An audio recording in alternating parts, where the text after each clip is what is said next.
जय हिंद दोस्तों, आपका इस वीडियो में स्वागत है। दोस्तों, आज की इस वीडियो में हम प्रश्नावली 3.1 के पहले सवाल को बहुत आसानी से हल करना सीखेंगे। तो आइए देखते हैं प्रश्नावली 3.1 का पहला सवाल। प्रश्नावली 3.1 का पहला सवाल कह रहा है, आफताब अपनी पुत्री से कहता है 7 वर्ष पूर्व मैं तुमसे 7 गुनी का था। क्या कहता है? 7 वर्ष पूर्व मैं तुमसे 7 गुनी का था। अब से 3 वर्ष बाद मैं तुमसे केवल 3 गुनी आयु का रह जाऊंगा। क्या यह मनोरंजक है? इस स्थिति को बीज गणितीय एवं ग्राफीय रूपों में व्यक्त कीजिए।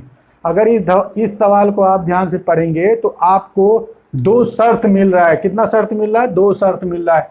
एक तो कह रहा है 7 वर्ष पूर्व मैं तुमसे 7 गुनी का था, और दूसरा कह रहा है 3 वर्ष बाद। उसमें देखिए वहां पर कह रहा है पूर्व में, और यहाँ क्या कह रहा है? बाद में। ठीक है, तो 2 शर्तें आपको मिल रही है। और क्या मिल रहा है? इस स्थिति को बीज गणितीय एवं ग्राफीय रूपों में व्यक्त कीजिए। यानी कि 2 रूपों में आपको क्या करना है? व्यक्त करना है। एक तो आपको बीज गणितीय रूप में व्यक्त करना है, दूसरा आपको ग्राफीय रूप में व्यक्त करना है। तो सबसे पहले हम क्या करते हैं? सबसे पहले हम मानते हैं आफताब की वर्तमान आयु,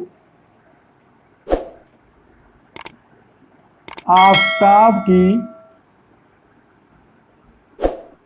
वर्तमान आयु, आफताब की वर्तमान आयु हम यक्स मान लेते हैं।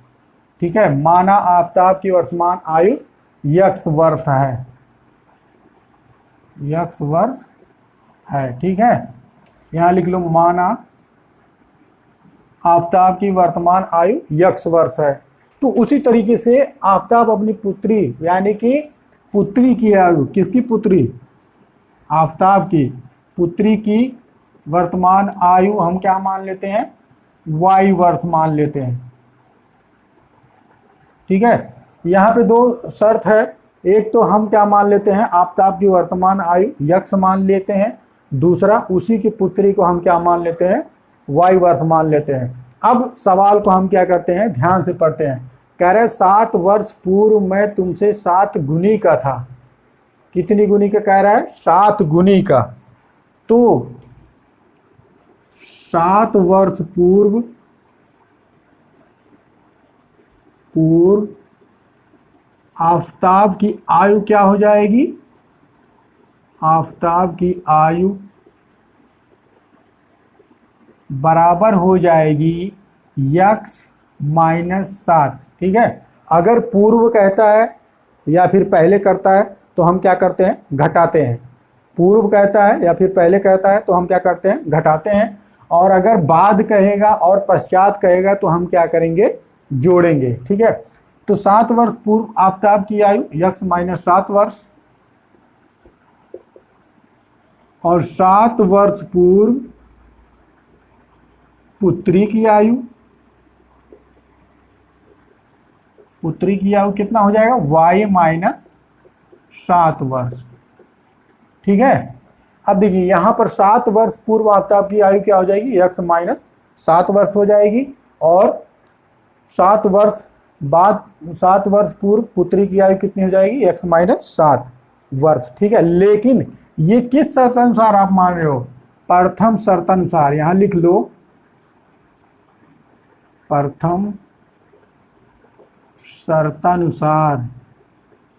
पहला शर्त कह रहा है ना, तो प्रथम शर्तानुसार आपका क्या हो जा रहा है? 7 वर्ष पूर्व आफताब की आयु हो जा रहा है यक्स माइनस 7 वर्ष, और 7 वर्ष पूर्व पुत्री की आयु हो जा रही है यक्स वाई माइनस 7 वर्ष। ठीक है, अब हम क्या करेंगे?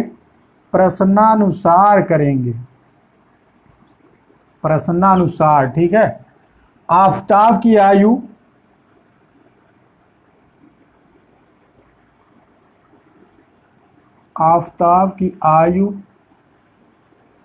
बराबर होगी किसके? पुत्री की आयु के, पुत्री की आयु के। ठीक है, लेकिन सवाल को अगर आप ध्यान से पढ़ेंगे तो कितना कह रहा है? तुमसे 7 गुनी का था। तो यहां पर ये क्या हो जाएगा? 7 गुनी हो जाएगा। कितना हो जाएगा? 7 गुना। कभी कभी लोग क्या करते हैं, आफताब की आयु यानी कि पुत्र इसी में गुणा कर देंगे, लेकिन आपको क्या करना रहता है, दो चर वाले रैखिक समीकरण युग्म को जब हम हल करते हैं तो उसका मतलब क्या होता है, बराबर होता है। यानी कि दो चर इसमें आपको दिए रहेंगे, लेकिन इसके पहले अगर बात करेंगे पूर्व वाले पाठ की, बहुपद की, तो उसमें आपको एक चर दिया रहता था, तो उसके अनुसार हम शून्य उन्य ज्ञात करते थे।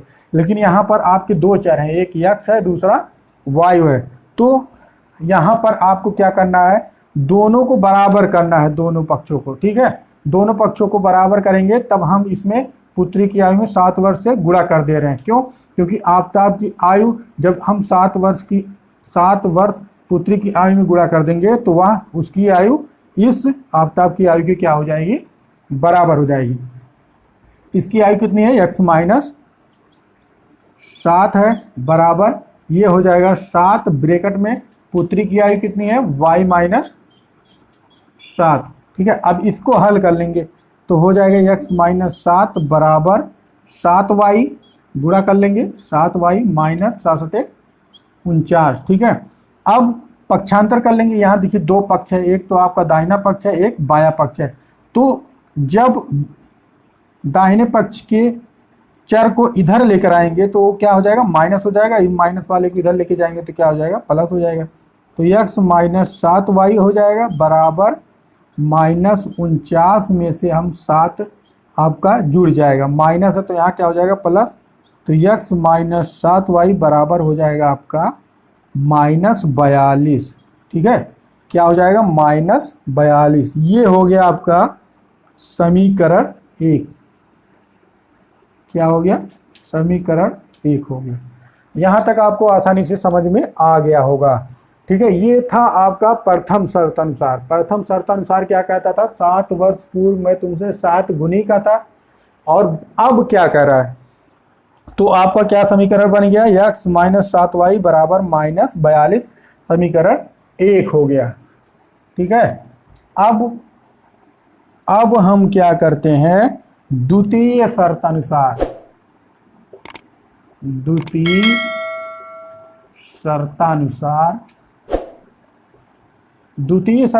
क्या कह रहा है, अब से 3 वर्ष बाद, अब देखिए बाद आ गया तो बाद में हम क्या करेंगे, जोड़ेंगे। बाद मैं तुमसे केवल 3 गुनी आयु का रह जाऊंगा, यानी कि आफताब की आयु 3 वर्ष बाद कह रहा, 3 वर्ष बाद कह रहा, 3 वर्ष बाद आफताब की आयु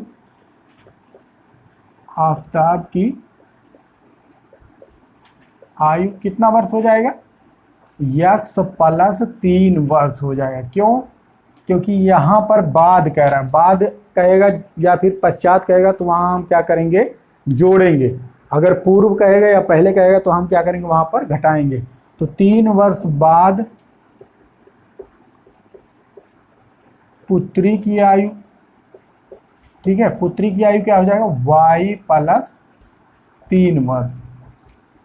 ठीक है, इतना आ गया समझ में ना। अब क्या करेंगे,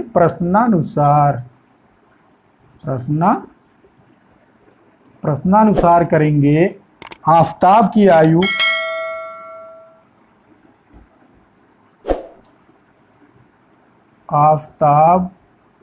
की आयु बराबर होगी किसके, पुत्री की आयु के। ठीक है, लेकिन कितना कह रहा है, 3 गुना। तो हम क्या करेंगे, इसी में क्या करेंगे, 3 से गुणा कर देंगे, क्योंकि जब 3 से हम इसमें गुणा करेंगे तो इसकी आयु इसके आयु के बराबर हो जाएगी। अब क्या करेंगे, आफताब की आयु कितनी है, x प्लस 3 है, और 3 ब्रैकेट में पुत्री की आयु कितनी है, y प्लस 3 है। ठीक है, गुणा कर लेंगे, x प्लस 3 बराबर 3 की गुणा होगा y में तो हो जाएगा 3y प्लस, अब 3 का गुणा 3 में होगा, 3 तरीका 9। पक्षांतर करेंगे। ठीक है, ये 3y इधर आ जाएगा तो माइनस हो जाएगा, x माइनस 3y बराबर 9 माइनस, ये देखिए 3 जब इधर जाएगा दाहिने पक्ष में तो क्या हो जाएगा, माइनस हो जाएगा। तो क्या हो गया, x माइनस 3y बराबर 6। ये हो गया आपका समीकरण 2 हो गया। क्या हो गया जी, समीकरण 2 हो गया।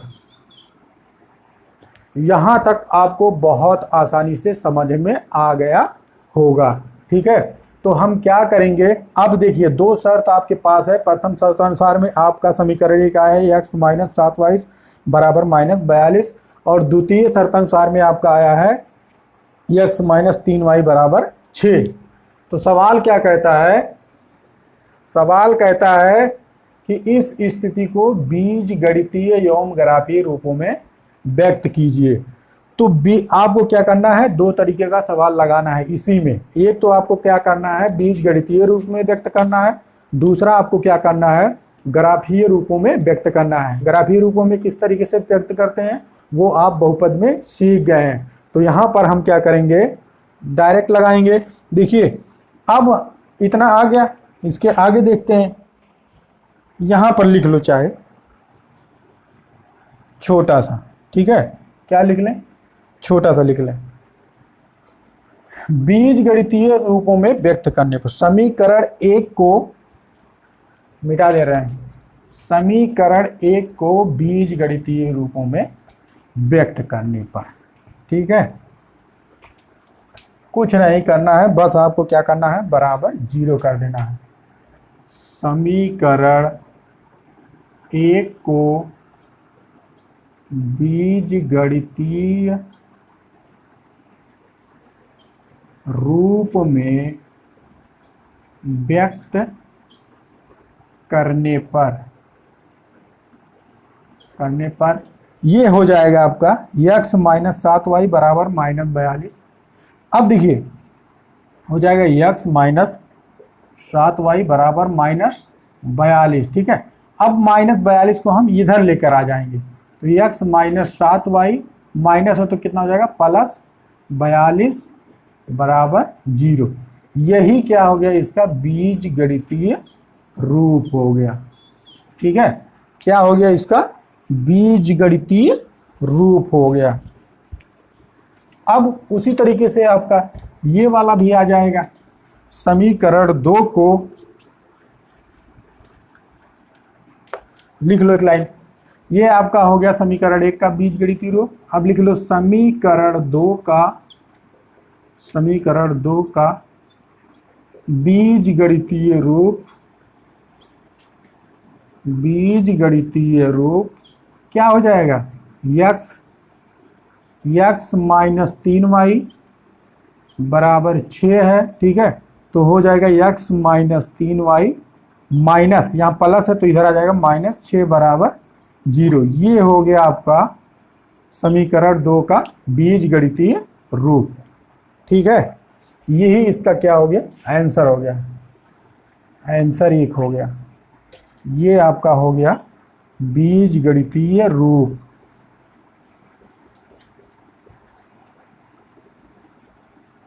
क्या हो गया, बीज गणितीय रूप हो गया। किसका, समीकरण 1 और 2 का, ठीक है। समीकरण 1 और 2 का बीज गणितीय रूप क्या हो जाएगा, x माइनस 7y प्लस 42, और इसका हो जाएगा x माइनस 3y माइनस 6 बराबर 0, ठीक है। तो ये इसका हो गया बीज गणितीय रूप हो गया। अब हम इसको ग्राफीय रूपों में व्यक्त करेंगे। समीकरण 1 को ग्राफीय रूप में व्यक्त करने पर, इसको मिटा दे रहे हैं, यहां लिख लो ऊपर। समीकरण 1 आपका क्या है, समीकरण 1 को ग्राफीय रूपों में व्यक्त करने पर, ठीक है। समीकरण 1 का, अब देखिए इसी को, इसको कहीं दूर लिख लीजिए। यहाँ हो जाएगा समीकरण तो x माइनस 3y माइनस 6 बराबर 0। ये हो गया x माइनस 7y प्लस 42 बराबर 0, ठीक है। अब समीकरण 1 और 2 में, ठीक है, समीकरण 1 और 2 को आपको क्या करना है, ग्राफीय रूपों पर व्यक्त करना है। तो आपको पता है आप क्या करते हो, ये सारणी बनाते हो, ठीक है, क्या करेंगे, सारणी बनाएंगे। अब ये x हो जाएगा, ये क्या हो जाएगा, y हो जाएगा। अब यहां पर हम क्या करते हैं, इस समीकरण को x माइनस 7y प्लस 42 बराबर 0, तो x माइनस 7y बराबर माइनस 42, ठीक है, माइनस 42, तो x बराबर क्या हो जाएगा। अब देखिए ये माइनस 7y इधर जाएगा तो प्लस हो जाएगा 7y माइनस 42, ठीक है। अब इसी में x बराबर 7y माइनस 42, इसी में आपको क्या करना है, y का अथवा x का मान रखना है, ठीक है, y का अथवा x का मान आपको रखना है। मान लीजिए y बराबर 5 रखने पर, ठीक है, आप कुछ भी मान रख सकते हो, आपके ग्राफीय रूपों पर वो करता है, डिपेंड करता है। जब y बराबर 5 रखेंगे तो x बराबर हो जाएगा 7 गुणे y की जगह कितना हो जाएगा, 5 माइनस 42, तो x बराबर हो जाएगा 7 × 5 = 35 माइनस 42, तो x बराबर हो जाएगा, x बराबर y बराबर आपने कितना रखा है, 5, यहाँ लिख लो, y बराबर 5 रखने पर तो घटाएंगे कितना हो जाएगा, माइनस 7 हो जा रहा है, ठीक है, कितना हो जा रहा है, माइनस 7, यहाँ पर आपका हो जाएगा माइनस 7 हो जाएगा। ये 7 इसलिए, ये 5 इसलिए रखा गया है क्योंकि 7 से ज़्यादा ना हो, 7, 8, 9 इसमें ज़्यादा ना हो, नहीं तो ग्राफ बनाने के लिए लंबा आपको खींचना पड़ेगा, ठीक है। अब देखिए ये तो था y बराबर हमने कितना रख दिया, 5 रख दिया। अब y बराबर 6 रखने पर, क्या रखने पर, y बराबर 6 रखने पर तो हो जाएगा आपका x बराबर 7 गुणे 6 माइनस 42, ठीक है, तो x बराबर यहाँ लिख लो, y बराबर 6 रखने पर, चाहे तो आप x का मान रख दो, चाहे y का मान रख दो, आप कुछ भी मान रख सकते हो। तो 7 छक्के 42 में से जब हम 42 घटाएंगे तो x बराबर कितना आ गया, 0 आ गया, तो x का मान कितना आ गया, 0 आ गया, ठीक है। ये समझ में आ गया ना कैसे मान रखा जा रहा है। अब y बराबर हम क्या रख दे रहे हैं, 7 रख दे रहे हैं, तो y बराबर आपका क्या, x बराबर हो जाएगा 7 गुणे 7 माइनस 42, x बराबर हो जाएगा 7 × 7 = 49 माइनस 42, ठीक है, 7 × 7 = 49 माइनस 42, तो x बराबर हो जाएगा 49 में से 7 गया तो आपका 42 के, 49 में से 42 गया तो 7, तो ये अगर आप 7 रख रहे हो यहाँ पर x का मान, तो y का मान आपने 7 रखा तो x का मान भी आपका कितना हो गया, 7 हो गया, ठीक है। ये तो था समीकरण 1 का, समीकरण 1 का, ये हो गया आपका समीकरण 1 का। ये समीकरण 1 का क्या है आपका, ठीक है, समीकरण 1 की सारणी है। अब समीकरण 2 की सारणी, समीकरण 2 की सारणी भी इसी तरीके से आप बना लो, ठीक है, लेकिन अधिकतम आपको मान कितना रखना है, 3 रखना है, क्योंकि 2 रखोगे तो हो सकता है आपका सवाल सही ना हो, गलत भी हो सकता है, लेकिन 3 रखेंगे तो क्लियर हो जाएगा कि बिंदु कहाँ कहाँ पर आपका मिलेगा, x का मान और y का मान, ठीक है। समीकरण 2 आपका हो गया x माइनस 3y माइनस 6 बराबर 0, तो x माइनस 3y बराबर आपका 6 हो गया, तो x बराबर 3y प्लस 6, क्यों, क्योंकि यहाँ पर माइनस है, इधर जाएगा आपका प्लस हो जाएगा, और ये प्लस है ही। अब हम क्या करेंगे, y बराबर -1 रखने पर, ठीक है, -1 भी रखो, -2 रखो, -3 रखो, -4, या फिर 1 रखो, 2 रखो, 3 रखो, 4 रखो, कुछ भी रखो, y बराबर -1 रखेंगे तो x बराबर हो जाएगा 3 गुणे -1 धन 6, तो y बराबर कितना हमने रखा है, -1 रखा है, ठीक है, तो हो गया -3 धन 6, तो x बराबर कितना हो गया, 3, क्योंकि प्लस 6 सबसे बड़ा है, 6 में से 3 जाएगा तो प्लस वाला चिन्ह लगेगा। कितना हो गया? 3 हो गया। ठीक है, यहाँ लिख लो रखने पर। यहाँ तक आ गया होगा समझ में। अब y बराबर हम क्या रखेंगे? -2 रखेंगे। y बराबर -2 रखने पर तो हो जाएगा x बराबर 3 गुणे -2 धन 6। x बराबर हो जाएगा 3 गुना 6 -6 प्लस 6, तो x बराबर कितना हो गया? 0। 0 कब हो रहा है? जब हम y बराबर कितना रख रहे हैं? -2, तो x बराबर कितना हो गया? 0। अब हम क्या कर रहे हैं? y बराबर -3 रख दे रहे हैं। y बराबर हम क्या रख दे रहे हैं? -3 रख दे रहे हैं। तो x बराबर आपका हो जाएगा 3 गुणे -3 प्लस 6। ठीक है, तो x बराबर हो जाएगा 3 तरीका 9 -9 प्लस 6, तो x बराबर हो गया आपका -3। ठीक है, कब? जब हम -3 रख रहे हैं या y का मान, तो आपका x का मान कितना हो गया? -3 आ गया। ठीक है, यहाँ तक आप लोगों को अच्छे से समझ में आया होगा। यह हो गया समीकरण 2 का सारणी। ठीक है, अब इसी को समीकरण 1 और समीकरण 2 को आपको क्या करना है? ग्राफ पर व्यक्त कर देना है। ग्राफ पर व्यक्त करना कैसे? सभी को पता है। हम क्या करते हैं? x अक्ष खींचते हैं और y अक्ष खींचते हैं। अब देखिए यहाँ पर अगर ध्यान से देखेंगे तो 7 से बड़ा कोई संख्या नहीं है, तो हम 7 तक बना लेते हैं। 7 तक बना लेते हैं। ये आपका x अक्ष हो गया, ये हो गया x डैश। ठीक है, x डैश हो गया, ये हो गया आपका y अक्ष हो गया, ये हो गया y डैश। ये देखिए धनात्मक होता है। 1 2 3 4 5 6 7। ठीक है, 1 2 3 4 5 6 7, ये धनात्मक हो रहा है। 1 2 लिख लो, 4 5 6 7। ठीक है, धनात्मक हो गया आपका, और ये आपका धनात्मक हो गया। 1 हो गया, 2 3 4 5 6 7। अब ये x अक्ष का क्या होगा? ऋणात्मक होगा। 1 2 3 4 5 6 7, -1 -2 -3 -4 -5 और -6 और -7।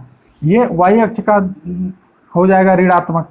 1 2 3 4 5 6 7, ये हो गया -1 -2 -3 -4 -5 और -6 और -7। ठीक है, अब हम क्या करेंगे? इसी को यानी कि जो ग्राफ पर हम व्यक्त करते हैं वही आपका क्या होता है? ज्यामितीय रूप भी होता है, ग्राफीय रूप में हमको व्यक्त करना है। समीकरण 1 को देखेंगे, अगर x का मान देख रहे हैं माइनस कितना है? 7 है। x का मान कितना है? -7 है। यहाँ पर ये आपका 0 होता है, सभी को पता है। 1 2 3 4 5 6 7, -7 यहाँ पर है और y का मान 5 है धनात्मक, तो 1 2 3 4 5 यहाँ पर। ठीक है, इसके सामने यहाँ पर, इसके सामने यहाँ पर एक बिंदु होगा। ठीक है, अब देखिए x का क्या है? x का 0 है, तो x का 0 यहाँ पर हो जाएगा, और y का कितना है? 6 है, +6, तो y का 1 2 3 4 5 6 यहाँ पर हो जाएगा। आ रहा समझ में ना? अब देखिए x का भी 7 है धनात्मक, y का भी क्या है? 7 है, तो x का 7 1 2 3 4 5 6 7 यहाँ पर, और y का 1 2 3 4 5 6 7, यानी कि इसकी सीधाई पर यहाँ पर। ठीक है, यहाँ पर 3 बिंदु हो गया। ये समीकरण 1 का हो गया। अब हम क्या कर रहे हैं? इन्हीं बिंदुओं को आपस में मिला दे रहे हैं। इन्हीं बिंदुओं को हम क्या कर रहे हैं? आपस में मिला दे रहे हैं। ठीक है, आप लोग पटरी प्रकार से करेंगे तो सीधा बनेगा एकदम बढ़िया, क्योंकि उसमें पॉइंट टू पॉइंट बनेगा। ठीक है, ये तो समीकरण 1 की रेखा हो गई। समीकरण 1 की रेखा हो गई। पहला वाला -7 और 5 का हो गया, दूसरा वाला 0 और 6 का हो गया, तीसरा वाला 7 और 7 का हो गया। ठीक है, ये समीकरण 1 का हो गया। अब देखिए समीकरण 2 का x का मान कितना है? 3 है, और y का मान -1, x का कितना है 1 2 3, y का -1 यहाँ पर है, तो जाहिर सी बात है ये इसकी सिधाई पर यहाँ जाएगा, ठीक है, -3 और 1 के सामने। अब यहाँ पर x का 0 है, y का -2 है, x का 0 है, y का -2 है, तो यहाँ पर जाएगा ये वाला, ठीक है। अब x का -3, y का भी -3, x का 1 2 3 -3, y का 1 2 3 -3, तो इसकी सिधाई पर यहाँ पर जाएगा, ठीक है। अब देखिए इतना आ गया समझ में ना। अब क्या करेंगे, इन्हीं बिंदुओं को आपस में मिला देते हैं।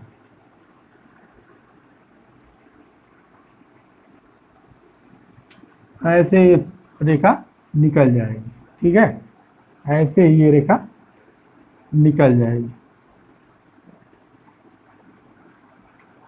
ये हो गया आपका, ये हो गया आपका, और ये हो गया।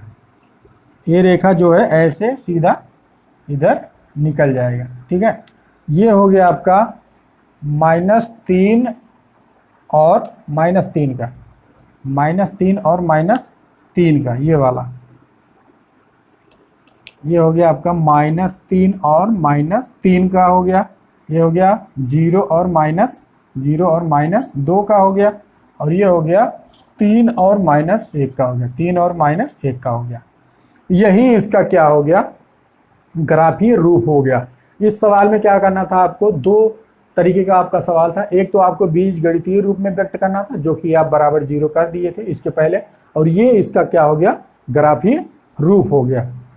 तो उम्मीद करते हैं यह सवाल आप बहुत आसानी से सीखे होंगे, ठीक है। अगर आपको यह वीडियो पसंद आई हो तो वीडियो को लाइक करिए, शेयर करिए, कमेंट करिए, और अगर आप हमारे चैनल पर नए हैं तो हमारे चैनल को सब्सक्राइब करिए। मिलते हैं अगली वीडियो में एक नई ऊर्जा के साथ।